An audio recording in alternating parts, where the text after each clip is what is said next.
everybody, this is your girl CC with Where It Begins magazine, and usually my co-host is on be on here, but he had to be out today. But we have a special guest, and I'm gonna let her introduce herself and who she is, and what she does. Hello, everybody. My name is Bianca Williams. I am a romance author of the trilogy Sideline. Okay, and thanks for coming on and interviewing with us today. Thank you. Thank you. Thank you for having me. Yes. Well, tell us about your book series and the motivation behind it. Yeah, so the book series, it's a three-part series. It starts with book one, Sideline the Draft. It's all about an up-and-coming event planner who lands her first client, which happens to be an NFL superstar, and makes the ultimate rookie mistake of mixing business with pleasure. So it was so much drama for one book, I decided to turn it into a trilogy. And each book kind of highlights not only a football season, but a season in this relationship that's blossoming and then eventually comes to a head in the third book, Sideline, the Contract. The books are inspired by true events. I often tell people that I didn't find the story found me. Because I always wanted to write, but I didn't have a story. And I would read about all these different authors that just came up with these great ideas. And I was always like, why can't I come up with this awesome idea like J.K. Rowling, who like dreams about, and all of a sudden, the idea for the story just came pouring in, and I just wrote it down as quickly as possible. So yeah, so watch what you ask for, because the story definitely found me. Okay. Well, tell us Yes. your opinion on dating athletes, though, since it's kind of like you mix the book with the relationship facts and stuff. What's your opinion on dating athletes? Well, I would say, I will say at the beginning of this journey, when I happened to date an athlete, in the beginning, it wasn't supposed to happen. We were kind of just working together, kept everything very, very professional. And I was definitely like, even in high school, had no interest on dating athletes at all, just because of the reputation and kind of what you hear about them and, the women. And I've also was around different athletes, and I would just see how they were. So I was just definitely like, no, absolutely not interested. Fast forward, the person and I got very close, became very good friends. We developed a great friendship, and then, of course, developed a relationship after that. And I would say that it is very different, because people are like, men are men, and they're not. I mean, these men they've been coddled and catered to probably since their whole life, especially when they make it to that elite level, as far as, making it in the major leagues. So it is just a different type of guy. And the women, unfortunately, well, now lately the men too, so they're female groupies and they're male groupies, but mainly the women don't care if they're in relationships. They don't ask if they're in relationships, and it doesn't matter. And I know it takes two to tango, so the guy also needs to be committed, but it makes it kind of hard when you've got the world, right there at your hands, and women to choose from. So I would say, would I date an athlete again?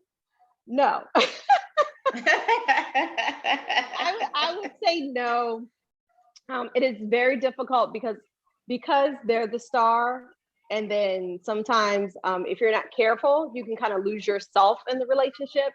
And it's very important that the relationship is balanced. And if you as a woman, if you don't know who you are, like 100,000% secure in your relationship, you can kind of get lost in it, and things can just go awry. So it's definitely a different terrain dating an athlete. And if you decide, if that's what your preference is and that's what you want to do, that's fine. But just know that you got to be ready, and know that, like my tagline says, know the plays that get sidelined, because get ready, girl, because you in for something. You in for a ride. I think we all ladies needed to hear that. But because Yes. you based your story into like the sports romance novels, and now that you are an author, so Yes. how would you continue your books though? because you did your three books on that of that story. Would you change it up some and do like some maybe nonfictions and different kind of genres as far as Yes, being an author? yes. Actually, I do have a few books in the hopper, right? I've been working with a few treatments. The one book that I've been working on is a nonfiction piece called Know the Players Or Get Sidelined in Life, Business, and Relationships. And it's kind of like a playbook. It's a complement to the series. In the series, you follow the protagonist, Bryn, who's, she's a professional, she's an independent woman, but then she kind of gets mixed up, with her client, this guy. But you also see like different mistakes that she makes along the way, just in life in general, in business, and in her love life. And she's like, if I would have just only known these things, I wouldn't constantly make these mistakes. Like, number one, like listening to her intuition, right? She was constantly ignoring it because she was following her heart and not her mind, or whatever the case may be. She was just constantly finding herself on the sidelines. So the book is pretty much going to be like a collection of stories of different experiences that I've experienced throughout my life, and just kind of document it and say, hey, if you find yourself, even I've been in corporate America, and I've been like the only Black person in certain spaces sometimes. And I found that, if you don't speak up, if you don't know your worth, you'll soon find out that you'll be the lowest paid person in that department. So just kind of like things like that. So kind of a lessons learned type of playbook. So I'm working on that right now. And also, everyone who keeps asking for a sideline four. So originally, when I planned it, I did plan for 4 books, but I turned it into 3 because it's a trilogy. They're more popular, easy to market. But I don't know. I may have a surprise book for everyone who's been asking. Okay. Well, I know I'm a bookworm. I haven't had a chance to read your books, but I do want to get an autographed copy if I can. But because I'm a bookworm, I'm like sitting on 10 books right now. Like, I need to get back to reading that I need to do. But because you've been on the NFL and the athlete, and you travel so much I know I asked this before, but out of all the stadiums, you had 5 of your favorite. Can you tell us what's your 5 favorite stadiums and why? Yes, I would say definitely the Dallas Cowboys Stadium was my favorite one to visit. Are you a Cowboys fan? Yes, I am. So I'm gonna do like this whole night. I see you cheering. If you're a fan, you just might as well. Hopefully, when the world opens back up, and you're able to start traveling again, and when they open up the stadiums, I would definitely go down. I had a wonderful time. I actually wound up getting some really good seats where like we were down below in the lower section, and they have like the cowgirls there. There are cowgirls everywhere. They got a drum line. It was like a party going on. Of course, it's got the huge Jumbotron. They've got these suites along the edges of the field where people are like just having their like hands and drinks like laying on the field while running backs and everyone's actually making plays. It's crazy, and it's stuff going on constantly. So it's almost like you're going in like overload, but then you're just like so excited. You're just like cheering and just kind of looking everywhere. So it was awesome. They had all kinds of food. They had fresh fruit stands. So just like if you don't want to do like the whole burgers and fries, you have healthy food there as well. It was just a really, really good time. And then the stadium is beautiful. So that is definitely my number 1. I would say my number 2. Did I say the Falcons was my number 2? I think it was the Falcons. Atlanta Falcons was my number 2 because it was a dome. Mainly because it was a dome, and it was very new because we went to the new Falcon Stadium. Yeah. And it was very nice. Oh yeah, because you're in Atlanta, right? Yeah, I've been. Yes. So I loved it because it was in a dome. It was very warm, and I think when I had gone, it was new, and we had gone in the wintertime. And so I don't necessarily like stadiums that are out in the inclement weathers and the rain and the snow and everything else. So I loved it in Atlanta. I loved the crowd. I loved the energy. And so that was definitely another favorite. I'm trying to think. You have to help me refresh my memory. So it was Dallas. It was the Falcons. Of course, I have to say my Ravens. I think they were number 3 because that's my hometown Okay. stadium. In fact, it's foggy outside, but normally you could point to it and see it. But Oh. love the Ravens Stadium. It's my hometown.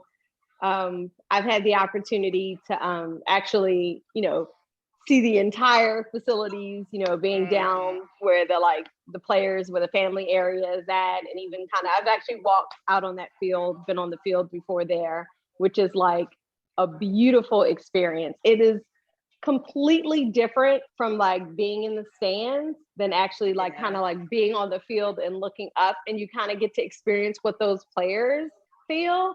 And even though we went early, kind of before the game started, the players are still kind of out on the field practicing, so people are like still cheering and everything, so you just like feel all of that energy, and you're just like, oh my gosh, it's just like you're just on like in this awe, and you're so amazed. And when I had gone down, I think I had on heels. I'm like, why did I wear heels to a football game? But in the Right. early days, I didn't know better, right? I'm going dressed up, heels, You and then learn afterwards, real fast. I learned real quick.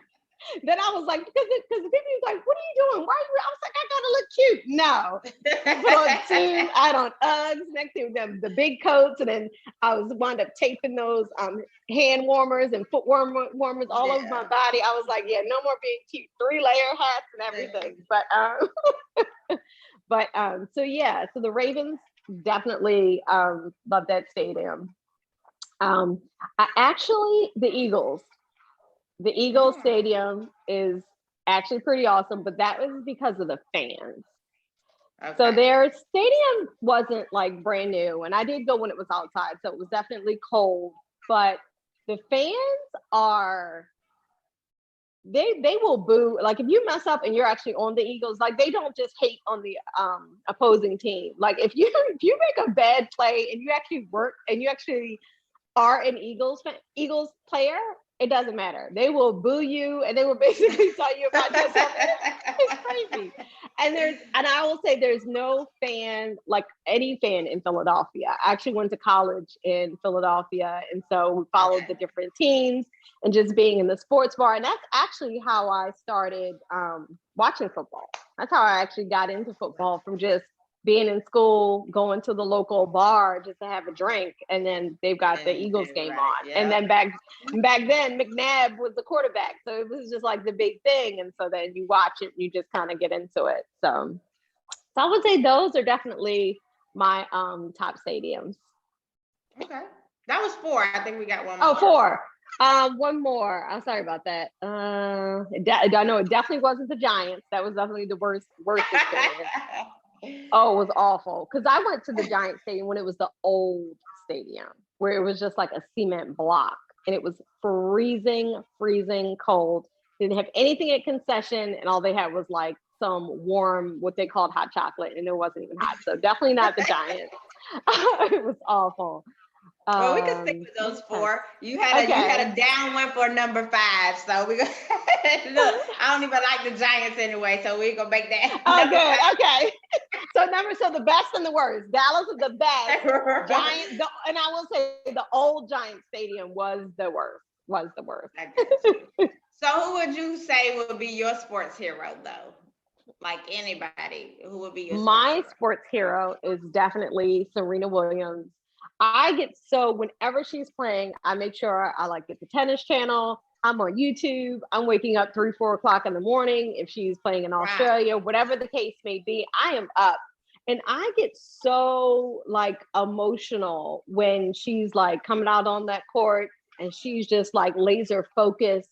And I just feel like, every time she comes out there, it just gives it her all. And the fact that she is just still doing it, she's a mom now, and Mhm. she's still fighting, she's still coming out there. And I always tell people the road to the championships is through Serena Williams. Still, these young girls are coming up, which is great. I love them. I watch them. I love Osaka and some of the other women. But the road to the championships is you have to get through Serena Williams. And I just love how she just continues to fight. She just inspires me. It's just like her tenacity, that grit that she possesses. especially when she's down and she's fighting to come back. And then when she comes back and she just kills the game, I just love it. I just get so inspired. And every game, of course, I get emotional and I cry and I'm cheering and I'm screaming. I know my neighbors are like, what is going on in there? I'm like, yes, I'm up before the sun. And when she plays, that's I what you call refuse. a true fan. Yes, That's what a yes. true fan is. And I'll even stay off the internet because let me tell you, Oprah magazine, they are famous for ruining first thing in the morning. If I accidentally go onto Instagram, they'll be like, congratulations, Serena. I'm like, don't do that. I didn't watch it yet. The thing about this social media stuff, you'll hear everything before anybody else could even post it. It's like, wow. Yes. So she, as far as the sports arena, it's Serena Williams all day. She's amazing. So what's the next big thing for you? Like, do you have any upcoming projects, events, anything you're doing virtual? So what's next for you? What's some of your goals and stuff? So no big events right now. I'm kind of in a holding pattern since I just released the third book in December. I'm trying to just kind of let that simmer a bit. I did just win a contest for my first book, to receive a whole cover redesign. So that's kind of in the works right now. So whenever that's released, they're thinking around the May-June timeframe, which is my birthday. I'm probably going to congratulations. Thank you. I'm going to re-release the collection with the updated covers, with also bonus material and book club questions. So I know people will love that. I am also working with someone to write a script for Sideline to see if we can get it on the big screen. I'm not thinking like a movie, but I'm thinking kind of like a limited series, maybe on Netflix, Amazon Prime, or something like that. But yeah, I'm very interested in that. And other than that, no book events, no large events. I'm kind of, Maryland is still kind of locked down. I'm in Baltimore City, so we're still only like 25% open, even though the rest of Maryland is kind of wide open. We're just kind of taking our time before we start doing any events, but we'll see. We'll see what happens with that. I'm actually from DC, and I'm like, I don't know when I'm coming back to visit. We got to wait. I miss my family, but hey, we gonna wait. We got all this stuff, we can see each other right now with this new technology. Which is actually great, because if all of these things weren't in place, we would be in a world of trouble. We would. Yes, we would. I agree. But being an author, what has been your biggest challenge? I would say my biggest challenge early in the beginning, when I was kind of making the transition, because like I said, I'm in corporate America, so my background is finance. And so trying to make the transition into just writing in general, that was huge. But also the story itself, because it was inspired by true events, really very early on, I was just concerned about, what to share, what not to share, what parts of my life did I want to include, what didn't I want to include, even about the other characters. I was concerned about what people would think, especially when I released it. I'm like, are they gonna like me, or are they gonna think it's terrible?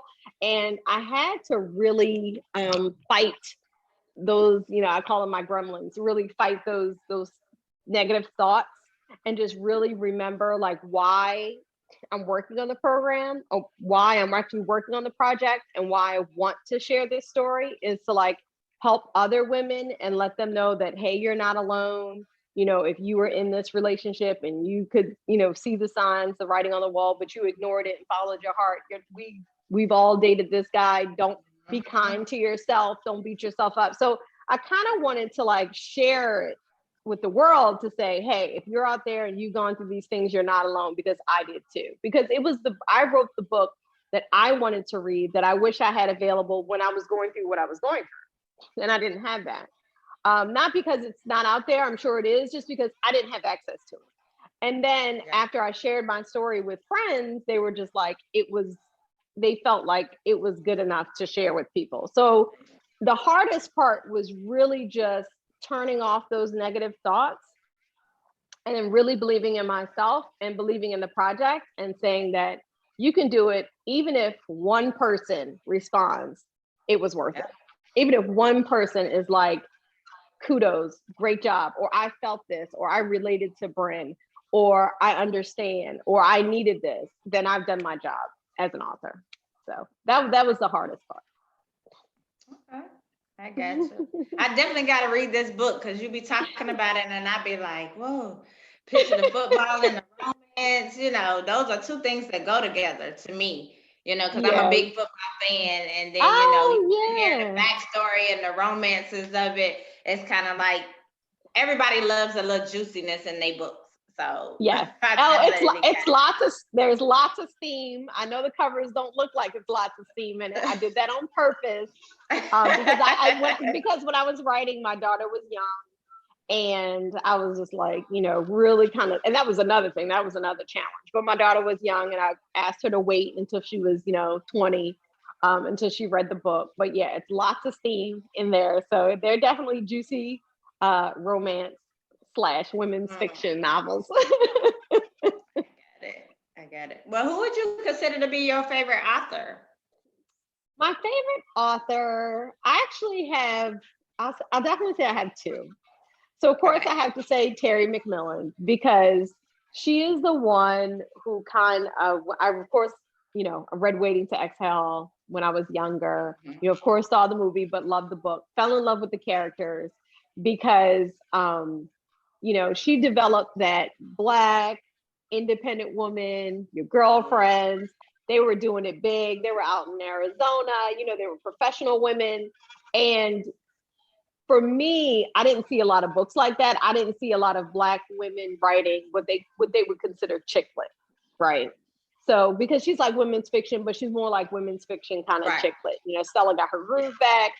For Black women, she was like writing the classics to me, because it was just like I could see myself in those. I could see myself in those characters, so I could relate to that. I agree.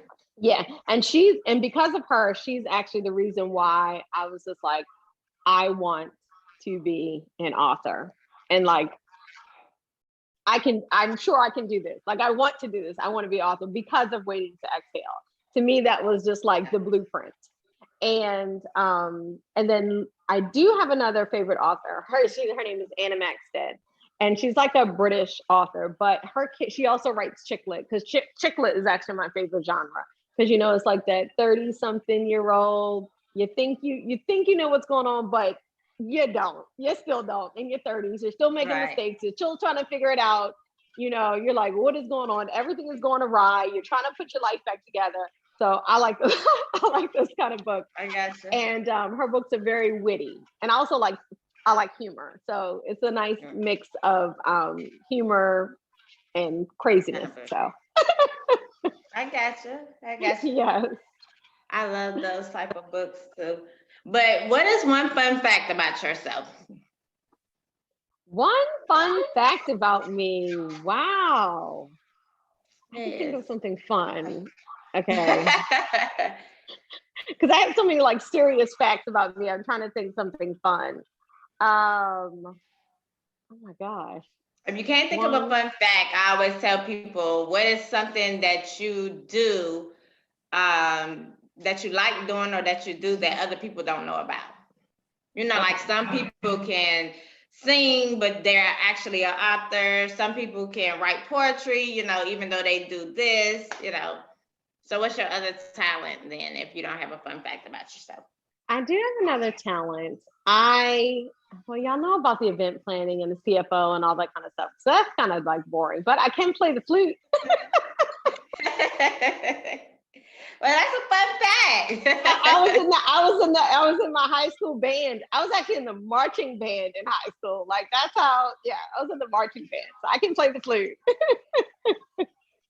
Okay. So I have one more question before we go into trivia. What advice can you give to others that want to be an author? I would say, because a lot of people say I want to be an author, and they're just like, they don't know how to get started, or they always complain about writer's block, and they're always like, well, how do you do it? How do you continue to write? And I would say, start with an outline, and just practice discipline and write every single day. Even if you start writing and you're like, the sky is blue, the sky is blue, the sky, just keep over and over, just write. And eventually things will start to develop and you'll get some momentum. And it's just like they say, working a muscle. Work that muscle, train that muscle, write every day and edit later. And then another piece of advice, they say, write if you drink. Let me put that disclaimer out there. They say, write drunk and edit sober. And I actually saw that quote when I was writing a lot of my projects. And let me tell you, it works. If you drink, it works. And it's fine because you're drunk, because then you start, you're not your biggest critic, because most of us are our biggest critics. So when you're drinking, you kind of like let go of that and you just kind of let the emotions flow. And then I would also say, if you are working on a project and you find that you have writer's block, turn to take a break, take a beat, and turn to something that inspires you, whether it's a piece of music or a favorite movie or another form of art, whether it's tennis or running or exercise. And then just do that for a little bit, get inspired, and then go back to writing. So that's kind of like my advice to you if you want to write a book.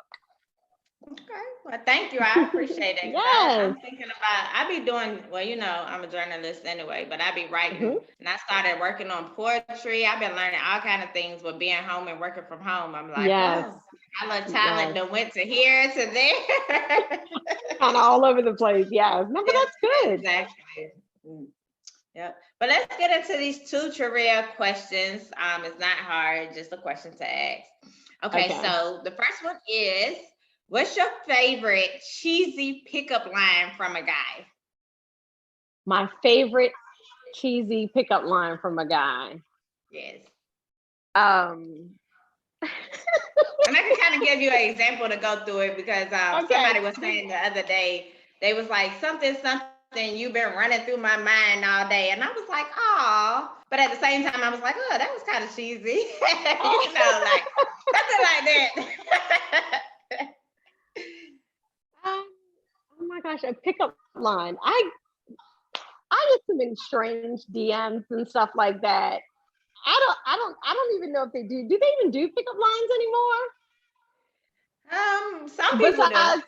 You know. What you doing? WYD text messages. I would say that's about the cheesiest one, I guess. I don't necessarily like it, but I can't think of a cheesy pickup line. Been running through my mind all day. Oh, they're tired because I don't know. I'm sorry, I have no idea.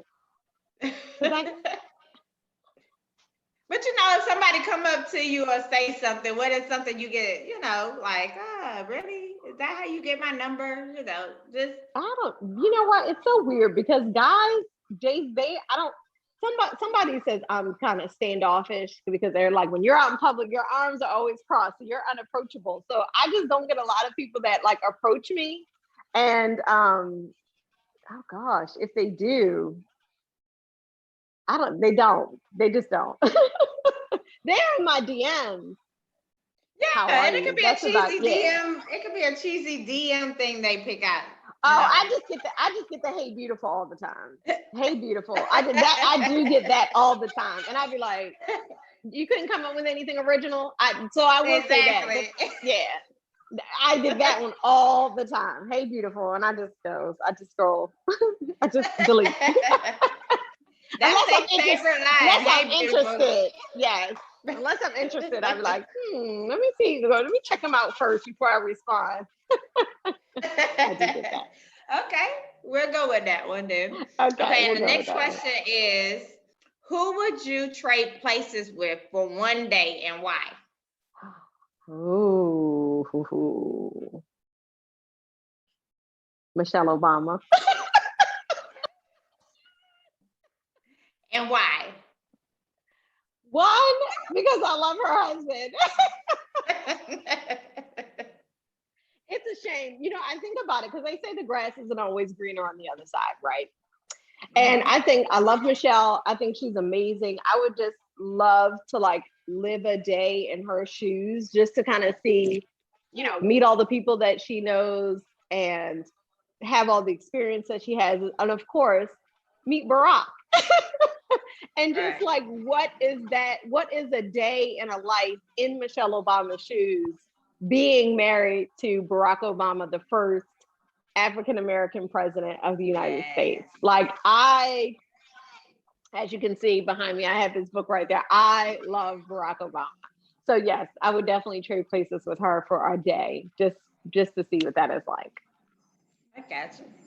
I thought you was gonna say Serena because you know you said Oh. that was a superhero. I was like, oh, she gonna pick her. Listen, I'm lazy. I will say this. I also get inspired. Now that's another reason why I look up to her, because I'm lazy. This body likes to relax, be cuddled in covers in the bed, not work out, not run, not do anything. I hate working out.